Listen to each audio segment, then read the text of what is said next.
આગળ સમજીએ કે આપણે ઝડપ છે વેગને કેવી રીતે સમજી શકીએ। જો હું તમને એક ઉદાહરણ આપું કે કોઈ એક શાળા છે, ત્યાંથી ઘર સુધી આપણે 4 કિલોમીટર પ્રતિ કલાકની ઝડપથી જઈએ। આપણી શાળા એટલે કે સ્કૂલથી ઘરે 4 કિલોમીટર પ્રતિ કલાકની ઝડપથી આપણે જઈએ તો શાળા અને ઘર બે વચ્ચેનું અંતર કેટલું હશે આપણે શોધવું હોય તો કે જો ધારો કે એવું જરૂરી નથી પણ હવે એવું કહું કે ધારો કે શાળાથી ઘરે પહોંચતા તમને 15 મિનિટ લાગે। કેટલી લાગે? 15 મિનિટ લાગે। તો આયા ટાઈમ t આપણા માટે કેટલો છે? 15 મિનિટ। એટલે કે હું શાળાએથી સ્કૂલેથી ઘરે પહોંચતા મને કેટલું લાગે તો કે 15 મિનિટ લાગે। ઓકે, તો આને હું સેકન્ડમાં ફેરવવું હતો કારણ કે આપણને ખબર કે હકીકતમાં ઝડપનો SI એકમ શું છે? મીટર પ્રતિ સેકન્ડ। તો 15 એને ગુણ્યા મિનિટ, મિનિટ એટલે મિનિટ, 1 મિનિટ એટલે કેટલી સેકન્ડ થાય? 60 સેકન્ડ। તો 1 મિનિટની જગ્યાએ શું લખી શકું? 60 સેકન્ડ આવું લખી શકું। તો એનો મતલબ શું છે કે આપણી પાસે સમય કેટલો થયો? 900 સેકન્ડ। આપણને સમય મળી ગયો 900 સેકન્ડ। હવે તો કે આપણને ઝડપ આપી કેટલી? 4 કિલોમીટર પ્રતિ અવર। તો અહીંયા હું કિંમત મૂકું તો કે 4 કિલોમીટર પ્રતિ અવર સમજજો। અહીંયા આપણને વેગ આપ્યો છે, વેગ કેટલો છે? 4 કિલોમીટર પ્રતિ અવર। તો મારે એને કેમાં ફેરવવો પડશે? મીટર પ્રતિ સેકન્ડમાં ફેરવવો પડશે। તો 4 કિલોમીટર એટલે તો કે 1 કિલોમીટર કેટલા થાય? 1000 મીટર। અને હવર, હવર એટલે તો કે આપણને ખબર છે જો કે 1 કલાક એટલે કેટલી છે? તો કે 60 મિનિટ। હવે 1 મિનિટ એટલે કેટલી થાય? 1 મિનિટ એટલે મેં હમણાં જ કીધું 60 મિનિટ 60 સેકન્ડ થઈ। તો 60 ગુણ્યા 60 એટલે કે 1 કલાક એટલે કેટલી સેકન્ડ થશે? 3600 સેકન્ડ આવું થશે। 1 કલાક એટલે કેટલી થશે? તો કે 3600 સેકન્ડ। તો હું અહીં લખી શકું 1 કલાક એટલે કેટલું છે? તો કે 3600 સેકન્ડ। તો આને મીંડી કેન્સલ, તો કે 5 દુ 10 અને 18 દુ 36। તો એનો મતલબ શું છે કે જો ધ્યાનથી સમજજો છોકરાઓ, તો કે જો આ 1000/3600 હું જ્યારે કિલોમીટર પ્રતિ કલાકને મીટર પ્રતિ સેકન્ડમાં ફેરવું તો 1000/3600 તો આવશે જ। હા આવશે। તો હું શોર્ટકટ પણ કરી શકું કે હું જ્યારે મને કિલોમીટરમાંથી કલાકમાં ફેરવવાનું કે જ્યારે મને કિલોમીટરમાંથી કલાકમાં ફેરવવાનું આપ્યું હોય અને એને મારે કેમાં ફેરવવું હોય? માફ કરશો, કિલોમીટર પ્રતિ કલાક અને મીટર પ્રતિ સેકન્ડમાં ફેરવવું હોય તો એના માટે શું કરવું? તો કે તમને જે કંઈ પણ રકમ આપી હોય ને કિલોમીટર પ્રતિ કલાકમાં એને 5/18 વડે શું કરી નાખવાનું? ગુણી નાખવાનું। 5/18 વડે શું કરી નાખવાનું? ગુણી નાખવાનું। શું કામ? કારણ કે જો 1 કિલોમીટર કેટલું થાય? 1000 મીટર। અવર એટલે તો કે 3600 સેકન્ડ। તો આ કેમાં ફરી ગયું? મીટર પ્રતિ સેકન્ડ। મીંડી ઉડી ગયા અને આનો છેદ શું આવશે? તો કે 5 દુ 10 અને 18। આ તો બધે ફિક્સ જ રહેવાના। જ્યારે કિલોમીટર પ્રતિ કલાક ને મીટર પ્રતિ સેકન્ડમાં ફેરવવું આ તો ફિક્સ જ રહેવાનું છે। તો મારે શોર્ટકટ કરવું હોય તો શું કરી શકે? તો કે જ્યારે મને કિલોમીટર પ્રતિ કલાક ને મીટર પ્રતિ સેકન્ડમાં ફેરવવાનું કે તો મારે શું કરવું? તો કે તમને જે કંઈ પણ રકમ આપી હોય ને એને ગુણ્યા શું કરી નાખવાનું? 5/18 એટલે વાર્તા પૂરી। તો જો હવે અહીંયા હું એવું કરું, જોજો અહીંયા હું એવું કરું તો જો શું થશે? જો વેગ v એટલે શું થયું? 4 ગુણ્યા 5/18 5 ચોક 20/18 આના છેદ ઉડે તો કેમ ઉડે? તો કે 10 દુ 20 અને 9 દુ 18 10/9। આ શું મળ્યું? મીટર પ્રતિ સેકન્ડ। હવે તો કે મારે શું કરવું છે? કે હવે મારે અંતર માપવું છે તો આપણને સૂત્ર ખબર છે કે વેગ બરાબર શું થાય? અંતરના છેદમાં સમય। આના પરથી મારે અંતર જોતું હોય, s જોતું હોય તો s ને સૂત્રનો કરતા બનાવો તો આ ભાગાકારમાં બરાબરની બાજુ જાય તો શું થાય? વેરી ગુડ, ગુણાકારમાં તો શું થશે? s v * t।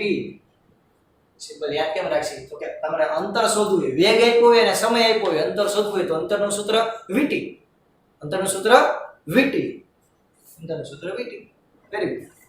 તો vt v એટલે આપણને કેટલો મળ્યો? 10/9 મીટર પ્રતિ સેકન્ડ। t સમય કેટલો છે? 900 સેકન્ડ। તો કેમ ભાગ ઉડશે? 100 નવા 900। એનો મતલબ શું છે? કે જો 10 ગુણ્યા 100 એટલે કે મને s કેટલું મળ્યું? 1000 મીટર એટલે કે 1 કિલોમીટર। 1 કિલોમીટર. તો મને આ અંતર મળી ગયું. અંતરનું સૂત્ર vt, અંતરનું સૂત્ર vt s v × t. આ રિપીટ શું કર્યું તો કે જો સૌથી પહેલા આપણે કીધું કે શાળાએથી ઘરે 4 કિલોમીટર પ્રતિ કલાકની ઝડપથી કોઈ વિદ્યાર્થી ઘરે જાય છે તો શાળા અને ઘર વચ્ચેનું અંતર કેટલું હશે. તો આપણે એક એક્ઝામ્પલ તરીકે લીધું, આ જસ્ટ ખાલી સમજવા પૂરતું છે. તો ધારો કે આપણે લીધું કે એ વિદ્યાર્થી છે 15 મિનિટમાં ઘરે પહોંચે છે. તો 15 મિનિટ એટલે કેટલી? તો કે 15 મિનિટ એટલે કે 15 × 60 એટલે કે 900 સેકન્ડ. હવે તો કે વેગને મારે કેમાં ફેરવવું છે? કિલોમીટર પ્રતિ કલાકને કેમાં ફેરવવું છે? મીટર પ્રતિ સેકન્ડમાં. તો એનો મેં તમને શોર્ટકટ કીધું. શું કીધું? તો કે કિલોમીટર પ્રતિ કલાકને મીટર પ્રતિ સેકન્ડમાં ફેરવવું હોય તો શું કરવું? તો કે તમને જે કંઈ પણ રકમ આપી હોય એને ગુણ્યા 5/18 એટલે વાર્તા પૂરી. તો શું કામ એવું મેં કીધું? તો કે જો 1 કિલોમીટર એટલે કેટલું થાય? તો કે 1000 મીટર. અને 1 કલાક એટલે કેટલું થાય? તો કે 3600 સેકન્ડ. શું કામ 3600 સેકન્ડ? તો કે 1 કલાક એટલે કે 60 મિનિટ એટલે કે 60 મિનિટ એને ગુણ્યા એ મિનિટની 60 સેકન્ડ એટલે કે 60 × 60 એટલે કેટલું થશે? 3600. તો 1000/3600 માં છેદ ઉડાડું તો મને શું મળશે? 5/18.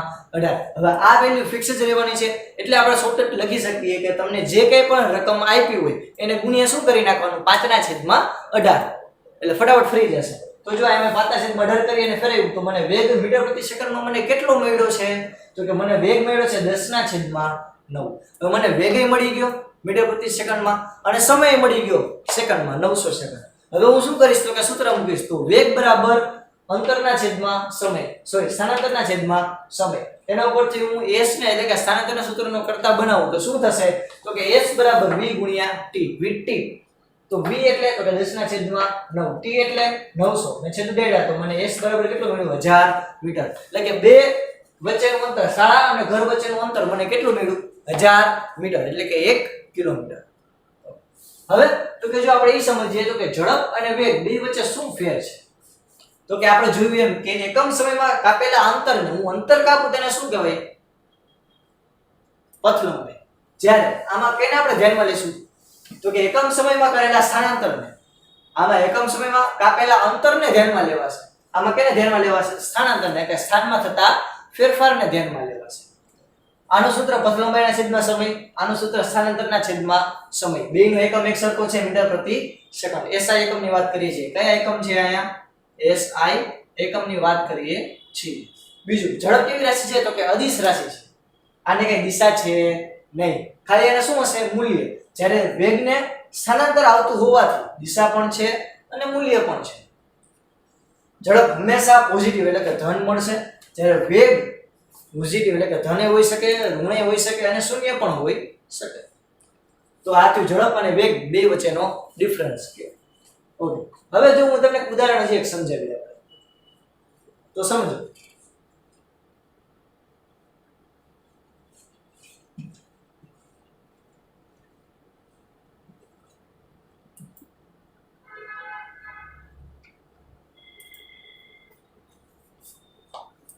સમજો.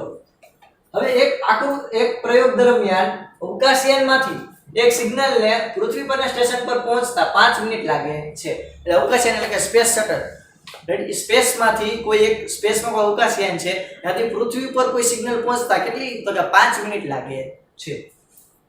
તો પૃથ્વી પરના સ્ટેશનથી અવકાશયાન સુધીનું અંતર કેટલું હશે? એટલે કે અહીંયા જો માની લો કે આ પૃથ્વી કહું, આપણી પૃથ્વી, અહીંયા કોઈ અવકાશયાન છે, આ કોઈ અવકાશયાન છે, આવી રીતે રેડી અવકાશયાન છે, એના સિગ્નલ છે એને પૃથ્વી ઉપર પહોંચતા કેટલો સેકન્ડ? તો કે 5 મિનિટનો સમય લાગે છે. તો અહીંયા પણ સમય આપ્યો, સમય t કેટલો આપ્યો? 5 મિનિટ. તો 5 મિનિટને મારે કેમાં કન્વર્ટ કરવું પડે? સેકન્ડમાં કન્વર્ટ કરવું પડે, કારણ કે સમયનો એકમ શું છે? સેકન્ડ. તો 5 મિનિટ એટલે કેટલું થાય? તો કે 5 × 1 મિનિટની કેટલી? તો કે 60 સેકન્ડ. તો 5 મિનિટની કેટલી થાય ટોટલ સેકન્ડ? 300 સેકન્ડ. અહીંયા આપણને સેકન્ડ મળી ગઈ. હા, તો અહીંયા આપણો સમય છે 300 સેકન્ડ. બીજું આપણે કીધું જો સિગ્નલનો વેગ, આ સિગ્નલ અહીંયાથી આમ આવે છે, સિગ્નલનો વેગ કેટલો છે? 3 × 10⁸ મીટર પ્રતિ સેકન્ડ. આ આપણને SI એકમમાં જ આપ્યો છે એટલે આમાં આપણે કઈ સ્ટડી કરવાની જરૂર નથી. હવે તો કે આપણે જો સમજીએ સૂત્ર શું છે? તો કે વેગ બરાબર અંતરના છેદમાં સમય. હવે આપણને અંતર આપણે શોધવાનું છે તો આને મારે સૂત્રનું કરતા બનાવવું પડે તો આને સૂત્રનું કરતા બનાવવું s તો શું થશે તો કે આ ભાગાકારમાં બરાબરની બાજુ આવે તો ગુણાકારમાં એટલે કે s બરાબર vt હવે v એટલે તો કે આપણને વેગ આપ્યો 3 × 10⁸ મીટર પ્રતિ સેકન્ડ ગુણ્યા સમય કેટલો આપ્યો આપણને વેરી ગુડ 300 સેકન્ડ અહીં શું થશે 300 સેકન્ડ આ સેકન્ડ કેન્સલ તો અહીંયા s એટલે કે સ્થાનાંતર એનો એકમ શું થયો તો કે જો મીટર ઓકે સાચી વાત છે 3 × 10⁸ એટલે ગુણ્યા 300 તો આ શું છે તો કે જો આનું આમ લખી શકું 300 × 3 એટલે કેટલું થાય 900 × 10⁸ મીટર આપણો જવાબ થયો કે અવકાશયાનથી પૃથ્વી સુધીનું અંતર કેટલું હશે 900 × 10⁸ મીટર અને બીજી રીતે પણ લખી શકું આ બે મીંડા છે ને ઘાતમાં જાવ તો શું થાય s બરાબર 9 × 10⁻10 મીટર 9 × 10⁻10 મીટર આઈ હોપ મિત્રો તમને આવડતું જ હશે જ્યારે કોઈ પણ માની લો કે કોઈ આંકડો છે 900 તો આને મારે ઘાતમાં ફેરવવું હોય 10 તો કેમ લખાય તો કે જો આને આમ લખાય 9 × 10 કેટલા મીંડા છે 2 તો શું લખાય 10⁻2 ઘાત તો હવે તો કે જો તમને આવી રીતે આપ્યું હોય અને તમે ગણ્યામાં કન્ફ્યુઝ થઈ ગયા હતા કે મારે ઘાત વધારવી કે ઘટાડવી તો આમાં જો શું કીધું તો કે 10⁻2 ઘાત 900 ને હું કેમ લખી શકું તો કે આમ લખી શકું 9 × 10⁻2 ઘાત હવે બે ઘાત હોય તો ઘાત એનો શું થાય સરવાળો 10 8 ને 2 10 તો 9 × 10⁻10 ઘાત સિમ્પલ આપણે ઉદાહરણ દ્વારા સમજ્યા વેગ સ્થાનાંતર અને સમય વચ્ચેનો સંબંધ અને જો તમને કોઈ પણ બે વસ્તુ આપેલી હોય તો ત્રીજી વસ્તુ તમે આસાનીથી મેળવી શકો આવી જ રીતે આપણે તમે વિચાર કરો કે આપણે જે કોઈ ગ્રહ છે જેમ કે પૃથ્વીથી આપણે મંગળ ઉપર કોઈ સિગ્નલ મોકલીએ તો ત્યાંથી પાછો આવશે હા પાછો આવશે ઓબવિયસ વાત છે તો એ પાછો આવે તો એનો સમય કેટલો થયો અને આપણે સિગ્નલની સ્પીડ ખબર હોય તો આપણે મંગળ સુધીનું અંતર માપી શકીએ તો આવી જ રીતે આપણને ખબર છે કે સોલાર સિસ્ટમમાં જેટલા પણ ગ્રહ છે બધાને આપણને અંતર મળ્યા તો એ અંતર આપણે આ રીતથી પણ મેળવી શકીએ વેગની મદદથી તો હવે આજે આપણે ભણીશું આપણા ચેપ્ટરનો નવો ટોપિક નંબર 8.3 વેગના ફેરફારનો દર વેગના ફેરફારનો દર હવે જો આપણે અત્યાર સુધી શું જોયું તો કે અત્યાર સુધી આપણે જોયું સ્થાનાંતર પથ લંબાઈ ઝડપ અને વેગ આપણે ચાર વસ્તુ આ ચેપ્ટરમાં અત્યારે આપણે મેઇન ભણ્યા સ્થાનાંતર પથ લંબાઈ ઝડપ અને વેગ જો પથ લંબાઈ છે એમાં એને છેદમાં સમય કરું તો મને ઝડપ મળશે સ્થાનાંતરના છેદમાં સમય કરું તો મને મળશે વેગ હવે તો કે જો વેગમાં પણ ફેરફાર થતો હોય તો એટલે કે ક્યારેક માની લો મેં લીવર મેળવ્યું મારી સ્પીડ અચાનક વધી ગઈ અચાનક મેં બાઇક ચલાવું છું અચાનક મેં લીવર મેળવ્યું અચાનક મારી સ્પીડ વધી ગઈ બ્રેક મારી અચાનક સ્પીડ ઘટી ગઈ તો મારા વેગમાં અચાનક ફેરફાર થયો તો જે આ વેગમાં ફેરફાર થયો એને શું કહેવાય તો કે એને કહેવાય પ્રવેગ શું કહેવાય પ્રવેગ તો સમજીએ પ્રવેગ એટલે શું તો કે સુરેખ પથ પર જ્યારે વેગ અચળ હોય સુરેખ પથ એટલે કે લિનિયર મોશન એટલે કે સુરેખ પથ પર ગતિ એક જ દિશામાં ગતિ કરતો હોય ત્યારે મારો વેગ અચળ હોય એટલે કે બદલતો ન હોય એવું હોય કોન્સ્ટન્ટ સ્પીડ હોય અને દિશા હોય એક જ તો ત્યારે વેગમાં થતો ફેરફાર કેવો હશે ઓબવિયસ વાત છે શૂન્ય ફોર એક્ઝામ્પલ હું 50 ની સ્પીડે જાઉં છું તો 50 ની સ્પીડે જ જાઉં છું નથી 49 કે નથી 51 થતી કન્ટિન્યુઅસલી 50 ની સ્પીડે જ જતો હોય તો મારા વેગમાં ફેરફાર કેટલો થયો 0 વેરી ગુડ તો વેગ છે એમાં ફેરફાર થાય તો દરેક બિંદુએ મારે અવલોકન કરવું પડે તો જો મારે દરેક બિંદુએ અવલોકન કરવું હોય તો મેં એના માટે એક નવી રાશિ ડેવલપ કરી જેનું મેં શું નામ આપ્યું તો કે જેનું નામ આપ્યું મેં પ્રવેગ તો પ્રવેગ એટલે શું તો કે જ્યારે કોઈ પણ પદાર્થના વેગમાં સતત ફેરફાર થાય તે ફેરફારનું અવલોકન કરવા માટે કે જે મેં જે રાશિ ડેવલપ કરી એને શું કહેવાય પ્રવેગ હવે પ્રવેગ વિશે આપણે સમજીએ પ્રવેગ કોને કહેવાય પ્રવેગ એટલે શું તો કે એકમ સમયમાં વેગમાં થતા ફેરફારને શું કહેવાય પ્રવેગ એકમ સમયમાં વેગમાં થતા ફેરફારને શું કહેવાય પ્રવેગ એકમ સમય એટલે છેદમાં શું આવશે સમય વેગમાં થતો ફેરફાર તો વેગમાં થતો ફેરફાર તો આનું સૂત્ર શું થાય વ્યાખ્યા ઉપરથી આપણને ખબર પડી છે કે વેગમાં થતો ફેરફાર એના છેદમાં સમય વેગમાં થતો ફેરફાર એના છેદમાં સમય તો વેગમાં ફેરફાર કેમ મળે કોઈ પણ વસ્તુનો મારે ફેરફાર મેળવવો હોય તો કેમ મળે તો માની લો કે મારે ટેમ્પરેચરમાં ફેરફાર મેળવવો તાપમાનમાં થતો ફેરફાર મને કેમ મળશે વેરી ગુડ અંતિમ તાપમાન માઈનસ પ્રારંભિક તાપમાન કોઈ પણ વસ્તુનો ફેરફાર મને આવી રીતે મળશે તો આવી જ રીતે વેગમાં થતો ફેરફાર એટલે તો કે અંતિમ વેગ માઈનસ પ્રારંભિક વેગ. હવે મેં પહેલા કીધું હતું કે અંતિમ વેગ એટલે શું? અંતિમ એટલે v અને પ્રારંભિક એટલે u.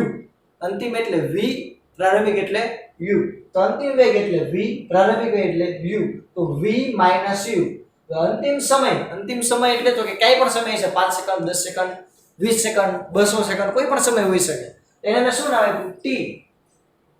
પ્રારંભિક સમય તો કે હું શરૂઆત ક્યાંથી કરું? તો કે 0 થી શરૂઆત કરું સમયની, જ્યારે માપણી કરતો હોય ત્યારે તો 0. તો મને જે સૂત્ર શું થયું? પ્રવેગનું સૂત્ર, પ્રવેગ a એટલે શું થયું? v - u upon t. v - u upon t. આ પ્રવેગનું સૂત્ર થયું. અથવા તો મને એમ કહી શકું ડેલ્ટા v ના છેદમાં ડેલ્ટા t. ડેલ્ટા એટલે તો કે આ ડેલ્ટા કેની નિશાની છે? તો કે ફેરફારની. કેની નિશાની છે? ફેરફાર. એટલે કે વેગમાં થતો ફેરફાર એના છેદમાં સમયમાં થતો ફેરફાર. એ શું છે? પ્રવેગ. હવે તો કે જો આ પ્રવેગમાં સમજજો, મને જ્યારે અંતિમ વેગ વધારે મળે, પ્રારંભિક વેગ કરતા અંતિમ વેગ વધારે મળશે, v - u, આ વધુ હોય છે, આ ઓછું હોય છે. જેમ કે માની લો કે હું એમ કહું કે 10 - 5, તો 10 - 5 કેટલા થાય? 5. તો એ 0 કરતા મોટું કે નાનું? ઓબ્વિયસ વાત છે, મોટું. આવી જ રીતે જ્યારે મને અંતિમ વેગ વધારે મળશે પ્રારંભિક વેગ કરતા, તો મને પ્રવેગ ઓલવેઝ કેવો મળશે? પોઝિટિવ, ધન. આના કરતા ઊંધું, જ્યારે મને u ની વેલ્યુ વધારે હશે તો મને આ પ્રવેગ કેવો મળશે? ઋણ. ફોર એક્ઝામ્પલ, આ u ની વેલ્યુ છે 10, આની વેલ્યુ છે 5, તો 5 - 10 શું થશે? -5. તો પ્રવેગની વેલ્યુ કેટલી મળી? ઋણ. તો આવી જ રીતે જ્યારે અંતિમ વેગનું મૂલ્ય વધારે હોય ત્યારે મને પ્રવેગ મળશે ધન, પ્રારંભિક વેગનું મૂલ્ય વધારે હોય ત્યારે મને પ્રવેગ શું મળશે? ઋણ. આ તમને કેમ ખબર? તમે જ્યારે હું કોઈ પણ પદાર્થની સ્પીડ વધારું, અતિશય લીવરમાં અતિશય સ્પીડ વધારું તો અંતિમ વેગ એનો વધે, અંતિમ વેગ વધે તો પ્રવેગ ધન. બ્રેક મારું તો એની સ્પીડ ઘટે તો એનો પ્રવેગ શું થાય? ઋણ. ઓકે. તો આમાં પ્રવેગ શું થાય? વધતો જાય. આમાં પ્રવેગ શું થાય? ઘટતો જાય. હવે આને કહેવાય પ્રવેગી ગતિ, કારણ કે એમાં પ્રવેગ શું થાય છે? વધતો જાય છે. તો જ્યારે કોઈ પણ પદાર્થનો પ્રવેગ વધે તેને કહેવાય પ્રવેગી ગતિ, અને પ્રવેગ ઘટે તેને કહેવાય પ્રતિપ્રવેગી ગતિ. તારા પરથી તમે સમજી શકો કે જ્યારે હું કોઈ પણ પદાર્થને, માની લો કે મારું વાહન છે, એમાં હું એક્સેલરેટર દબાવી અને સ્પીડથી ચલાવું છું, 4 વ્હીલ ચલાવું છું, એક્સેલરેટર દબાવીને સ્પીડમાં ચલાવું છું, લીવર મારીને ફટાફટ ચલાવું છું, તો એના સ્પીડમાં વધારો થયો તેને કહેવાય પ્રવેગી ગતિ. જ્યારે માની લો કે કોઈ અચાનક કોઈ વસ્તુ એવી મારે બ્રેક મારવી છે તો મેં એની સ્પીડ ઘટાડી, મારો વેગ ઘટાડ્યો, તો એ કેવું થયું? પ્રતિપ્રવેગ. હવે પ્રવેગી ગતિ કેવી? તો કે સદિશ રાશિ. શું કામ સદિશ રાશિ છે? તો કે પ્રવેગનું સૂત્ર શું બન્યું? વેગના છેદમાં સમય, વેગમાં થતા ફેરફારના છેદમાં સમય. હવે વેગી કેવી રાશિ છે? સદિશ. તો એનો મતલબ શું થયો? પ્રવેગ કેવી રાશિ છે? સદિશ. કારણ કે ચોરનો વાય ગંડી ચોર. હવે તો કે પ્રવેગનો ઇન્ટરનેશનલ એકમ, સ્ટાન્ડર્ડ ઇન્ટરનેશનલ એકમ, એસઆઈ એકમ શું છે? તો કે જો પ્રવેગ એટલે મેં એનું સૂત્ર શું કીધું? તો કે વેગમાં થતા ફેરફારના છેદમાં સમય. તો વેગમાં થતો ફેરફાર, વેગનું સૂત્ર મીટર પ્રતિ સેકન્ડ, સમયનું સૂત્ર સેકન્ડ, તો અંશનો છેદમાં, તો અહીંયા પ્રવેગનો એકમ થાય મીટર પ્રતિ સેકન્ડ સ્ક્વેર. આઈ રિપીટ, પ્રવેગનો એસઆઈ એકમ શું થાય? પ્રવેગનો ઇન્ટરનેશનલ સ્ટાન્ડર્ડ ઇન્ટરનેશનલ એકમ શું થાય? તો કે મીટર પ્રતિ સેકન્ડ સ્ક્વેર. અથવા તો મારે એનો નાનો એકમ લખવું હોય તો હું શું લખીશ? સેન્ટીમીટર પ્રતિ સેકન્ડ સ્ક્વેર. ઓકે. તો આઈ રિપીટ, આપણે શું ભણ્યા? તો કે જો પ્રવેગ એટલે શું? તો કે પ્રવેગ એટલે વેગમાં થતો ફેરફાર એના છેદમાં સમય. વેગમાં થતો ફેરફાર એના છેદમાં સમય. પછી તો આપણે એ જોયું તો કે એનું સૂત્ર કેમ લખી શકીએ? તો કે એનું સૂત્ર આવી રીતે લખી શકીએ, v - u ના છેદમાં t. જો v વધારે હોય તો પ્રવેગી ગતિ હોય, u વધારે હોય તો પ્રતિપ્રવેગી ગતિ હોય. એટલે કે v પ્રવેગી ગતિમાં વેગમાં વધારો થાય, પ્રતિપ્રવેગી ગતિમાં પ્રવેગમાં શું થાય? ઘટાડો થાય. પ્રવેગી ગતિ છે એમાં પ્રવેગ કેવી રાશિ? તો કે સદિશ રાશિ છે. પ્રવેગનો એસઆઈ એકમ છે મીટર પ્રતિ સેકન્ડ સ્ક્વેર. હવે પ્રવેગના હું ઉદાહરણ દઉં. જો પ્રવેગી ગતિ અને પ્રતિપ્રવેગી બેયનું હું તમને ઉદાહરણ દઉં છું. જો પ્રવેગી ગતિ છે એનું ઉદાહરણ શું થયું? તો કે જ્યારે કોઈ પણ વાહન પ્રવેગી એટલે એક્સેલરેટર, બીજું કાંઈ નહીં. પ્રવેગીરેટર આપવામાં આવે ત્યારે તેનો વેગ વધે. એટલે હું કોઈ પણ પદાર્થને એક્સેલરેટર દબાવું એટલે કે હું લીવર આપું તો એની સ્પીડ વધશે, તો એ પ્રવેગી ગતિ છે. જ્યારે હું અમુક જગ્યાએથી મુક્ત પતન કરતા દડાના વેગમાં વધારો થાય, જેમ કે હું કોઈ વસ્તુ, કોઈ દડો છે એને આ રીતે હું મૂકી દઉં, તો એ જેમ જેમ નીચે પડશે એની સ્પીડમાં શું થતું જાય? વધારો. તમે જોયું છે, તમે કોઈ બિલ્ડિંગની ઉપર ટેરેસ ઉપર આપણે ઊભા છે, હું કે વસ્તુનો ઘા કરું, પથ્થરનો નાની કણા પથ્થરનો ઘા કરું, તો જેમ જેમ એ પથ્થર નીચે આવશે એની સ્પીડમાં શું થતો જશે? વધારો. તો એ કેવું થયું? પ્રવેગી ગતિ. પ્રતિપ્રવેગી ગતિ એટલે શું? તો કે જો એના ઉદાહરણ આપો. બ્રેક લગાડવાથી વાહનનો વેગ શું થાય? ઘટે. બીજું ઉર્ધ્વ દિશામાં ઉછાળેલા દડાના વેગમાં ઘટે. જેમ કે હું જો આ માર્કર છે એ ઉર્ધ્વ દિશામાં એટલે ઊંચે બાજુ વધારું તો જો એની સ્પીડ છે એ તો ઊંચે જશે પછી નીચે આવશે. તો શું કામ નીચે આવી? તો કે ઊંચે ગઈ એની સ્પીડ ઘટી એક સમય 0 થઈ વળી પાછી કેવી થઈ? નીચે આવી. તો જ્યારે કોઈ પણ પદાર્થ ઉર્ધ્વ દિશામાં ઉછાળો ત્યારે તેની સ્પીડમાં શું થતો જાય? ઘટાડો થતો જાય. તેને કેવી કહેવાય? પ્રતિપ્રવેગી ગતિ. ક્લિયર? પ્રતિપ્રવેગી ગતિ અને પ્રવેગી ગતિ બેયના મેં તમને ઉદાહરણ અહીંયા દીધા છે. હવે તો કે જો નિયમિત પ્રવેગી ગતિ કોને કહેવાય? અનિયમિત પ્રવેગી ગતિ કોને? નામ ઉપરથી જ ખબર પડે. નિયમિત પ્રવેગી ગતિ એટલે તો કે જે પદાર્થના પ્રવેગમાં નિયમિત રીતે એટલે કે ચોક્કસ રીતે વધારો થતો હોય, ચોક્કસ સમયમાં ચોક્કસ રીતે વધારો થતો હોય તેને કહેવાય નિયમિત પ્રવેગી ગતિ. અને કોઈ જે પદાર્થમાં પ્રવેગમાં અનિયમિત રીતે અથવા તો ચોક્કસ સમયમાં ચોક્કસ વેગમાં ફેરફાર ન થતો હોય તેને શું કહેવાય? અનિયમિત પ્રવેગી ગતિ. નિયમિત પ્રવેગી ગતિ અને અનિયમિત પ્રવેગી ગતિ એના આપણી પાસે ઘણા બધા ઉદાહરણ છે. જેમ કે હું માની લો કે એક્સેલરેટર છે તો એક્સેલરેટર કેવી ગતિ? તો કે અનિયમિત પ્રવેગી ગતિ કહેવાય. શું કામ? કારણ કે આપણે જ્યારે સ્પીડ વધારશી તો કન્ટિન્યુઅસલી આપણે એક્સેલરેટર ઉપર પગ નહીં દઈ દઈએ, બ્રેક મારશી, લીવર આપશી, બ્રેક મારશી, લીવર આપશી તો આપણે પ્રવેગનો સતત વધઘટ કરીએ. એ કેવું થઈ? અનિયમિત પ્રવેગી ગતિ. જ્યારે નિયમિત પ્રવેગી ગતિ એટલે શું? તો કે માની લો કે કોઈ પૃથ્વી ઉપર કોઈ ઉલ્કા પડે છે, કોઈ ઉલ્કા આવી પૃથ્વી ઉપર તો એને સતત એના વેગમાં વધારો થાય કારણ કે પૃથ્વીનું ગુરુત્વાકર્ષણ શું કરતું છે? ખેંચતું છે. તો સતત એના વેગમાં શું થતો જશે? વધારો. તો એ કેવું થયું? નિયમિત પ્રવેગી ગતિ. તો આપણે શું ભણ્યા? તો કે જો પ્રવેગ વિશે ભણ્યા, એનું સૂત્ર ભણ્યું, એમાં પ્રવેગી ગતિ કોને કહેવાય, પ્રતિપ્રવેગી ગતિ કોને કહેવાય ભણ્યા, પ્રવેગ કેવી રાશિ તો કે સદિશ રાશિ છે આપણે એ પણ ભણ્યા. ત્યાર પછી આપણે પ્રવેગનો SI કે મીટર પ્રતિ સેકન્ડ સ્ક્વેર, પ્રવેગના ઉદાહરણો ભણ્યા, પ્રતિપ્રવેગના ઉદાહરણ ભણ્યા, નિયમિત પ્રવેગી ગતિ અને અનિયમિત પ્રવેગી. તો જો આપણે બે પ્રકારની ગતિ ભણ્યા, નિયમિત પ્રવેગી ગતિ અને અનિયમિત પ્રવેગી ગતિ. નિયમિત પ્રવેગીના બે પ્રકાર છે. નિયમિત પ્રવેગી ગતિ એટલે કે સતત કોઈ પણ પદાર્થના પ્રવેગમાં વધારો થતો જાય. નિયમિત પ્રતિપ્રવેગી ગતિ એટલે કે સતત કોઈ પદાર્થના પ્રવેગમાં શું થતો જાય? ઘટાડો થતો જાય. અને ત્રીજું અનિયમિત પ્રવેગી ગતિ એટલે કે કોઈ પદાર્થના પ્રવેગમાં વધારો ઘટાડો થતો હોય. હવે તો કે જો એક ઉદાહરણ દ્વારા આપણે સમજીએ કે કોઈ એક બસની ગતિ 5 સેકન્ડમાં 80 કિલોમીટર પ્રતિ અવર થી ઘટીને કેટલી થઈ? 60 કિલોમીટર પ્રતિ અવર. તો અહીંયા જો 80 થી સ્પીડ ઘટીને કેટલી થઈ? 60. તો ડેલ્ટા v મારા વેગમાં થતો ફેરફાર ગોતવો તો શું મળીશ? અંતિમ વેગ માઈનસ પ્રારંભિક વેગ. તો અંતિમ વેગ કેટલો છે? અંતિમ જો 80 થી ઘટીને કેટલી થઈ? 60. તો 60 આપણો અંતિમ. અહીં શું લખીશ? 60 કિલોમીટર પ્રતિ કલાક. અહીં શું લખીશ? 80 કિલોમીટર પ્રતિ કલાક. તો કેટલું વધે? -20 કિલોમીટર પ્રતિ અવર. મેં તમને હવે કીધું તો આપણે આગળ ભણ્યા હતા શું? તો કે કિલોમીટર પ્રતિ કલાકને કેવા ફેરવવું પડે? મીટર પ્રતિ સેકન્ડમાં ફેરવવું હોય તો શું કરવાનું? તો કે જે રકમ આપી એને શું કરવાનું? એને ગુણ્યા 5/18. તો હું આવું કરીશ તો જો શું થશે? તો કે -20 ગુણ્યા 5/18. તો શું મળ્યું? આનો જવાબ શું હશે? તો કે 5 2 10 એટલે કે -100/18. પછી આનો છેદ ઉડાડો કેમ ઉઠશે?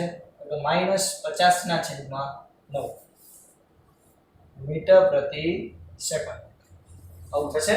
તો મને ડેલ્ટા v મળ્યો. ડેલ્ટા v કેટલો મળ્યો? ડેલ્ટા v મને મળ્યો -50/9 મીટર પ્રતિ સેકન્ડ.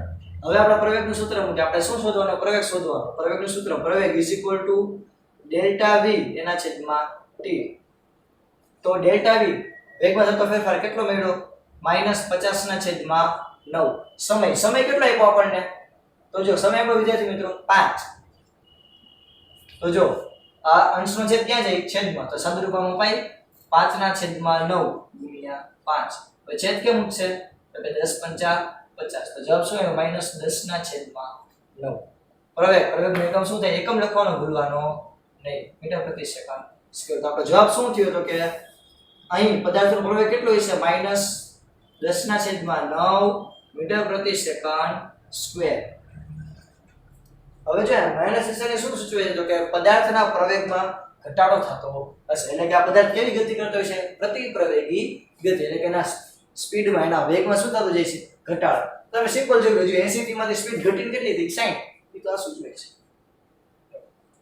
આ ઉદાહરણ હવે આપણે જો ઉદાહરણ નંબર 1 જોઈએ. ઉદાહરણ નંબર 1 આપણા ચેપ્ટર એક પદાર્થ 4 સેકન્ડમાં 16 કિલોમીટરનું અંતર કાપે, ત્યારબાદ 2 સેકન્ડમાં ફરી પાછું 16 કિલોમીટરનું અંતર કાપે, તો આપણે સરેરાશ ઝડપ શોધવાની છે. તો જો પહેલી 4 કલાકમાં પહેલી 4 સેકન્ડમાં 16 મીટર, બીજી 2 સેકન્ડમાં કેટલું કાપે છે 16 મીટર. ટોટલ આપણને ટાઈમ કેટલો થયો? ટોટલ ટાઈમ થયો આપણને 6 સેકન્ડ. ટોટલ અંતર કેટલું કાપ્યું? તો કે 32 મીટર. આપણે શું શોધવાનું? સરેરાશ ઝડપ. સરેરાશ ઝડપ એટલે તો કે સરેરાશ ઝડપ એટલે હું લખું સરેરાશ ઝડપ, એનું સૂત્ર તો કે પદાર્થે કાપેલું અંતર એના છેદમાં t માટે લાગતો સમય. તો અંતર કેટલું છે? 32. સમય કેટલો છે? 6. એનો મતલબ શું છે? તો કે સરેરાશ ઝડપ આપણને કેટલી મળશે? 5.33 મીટર પ્રતિ સેકન્ડ. આ છે જવાબ. સિમ્પલ. ઓકે, હજી આગળ બીજું ઉદાહરણ જોઈએ. મુસાફરીના પ્રારંભના સમયે કારના ઓડોમીટરનું એટલે કે કારનું જે સ્પીડોમીટર હોય એને ઓડોમીટર કહેવાય, એનું અવલોકન 2000 કિલોમીટર છે અને મુસાફરીના અંતમાં કેટલું થઈ જાય છે? 2400 કિલોમીટર. એટલે કે આપણે જોયું તમને ખબર હોય, આપણે જે વાહન હોય તો વાહનની અંદર ઓલા આંકડા હોય લખેલા, જે ફરતા હોય, રિંગ ફરતી હોય. તો રિંગ શરૂઆત આપણે જ્યારે સ્ટાર્ટ કરી ગાડી ત્યારે કેટલું હતું? 2000 કિલોમીટર. હવે તો કે હું ક્યાંકથી ફરી પાછો આવ્યો તો કેટલું થઈ ગયું? 2400. તો એનો મતલબ શું છે? કે મેં કેટલું અંતર કાપ્યું છે? 400 કિલોમીટર.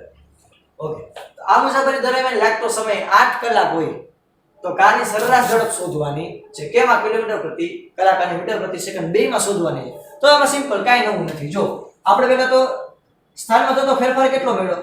તો કે 2400 કિલોમીટર માઈનસ 2000 કિલોમીટર. કેટલું મળ્યું? Total 400 kilometre. તો અંતર આપણને મળી ગયું 400 કિલોમીટર.